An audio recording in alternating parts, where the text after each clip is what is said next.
వ్యాప్తంగా సిపిఎస్ ఉద్యోగులు బ్లాక్ డేను నిర్వహిస్తున్నారు. బ్లాక్ డే ఉద్దేశం ఏంటంటే 2014 ఆగస్టు 23వ తారీఖున అప్పటి రాష్ట్ర ప్రభుత్వం జియో నెంబర్ 28 ద్వారా తిరిగి కొత్త రాష్ట్రంలో కూడా నూతన పెన్షన్ విధానాన్ని ప్రవేశపెట్టడం జరిగింది.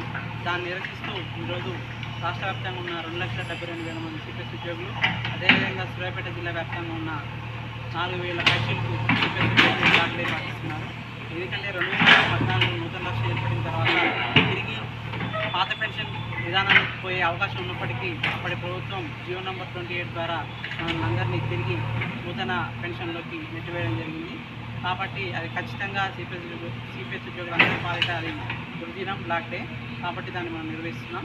అదేవిధంగా గత ఎన్నికల్లో రేవంత్ రెడ్డి ప్రభుత్వం హామీ ఇచ్చిన ప్రకారం, మేనిఫెస్టోలో పెట్టిన ప్రకారం వీలైనంత త్వరగా వారు పాత పెన్షన్ తీసుకురావాలని ఈ వేదిక ద్వారా రాష్ట్ర ముఖ్యమంత్రి గారికి విజ్ఞప్తి చేస్తున్నాం.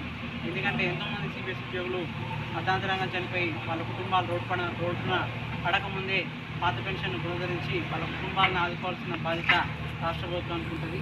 ప్రభుత్వ ఉద్యోగులు అంటే వాళ్ళు వేరే ఏం కాదు. ఎందుకంటే ప్రభుత్వానికి ప్రజలకు మధ్యలో వారధిగా పనిచేసి ప్రభుత్వ ఉద్యోగులు కాబట్టి ఖచ్చితంగా వాళ్ళకి ఆర్థిక భద్రత అనేది రిటైర్మెంట్ తర్వాత ఆర్థిక భద్రత అనేది ఖచ్చితంగా ఉండాలి.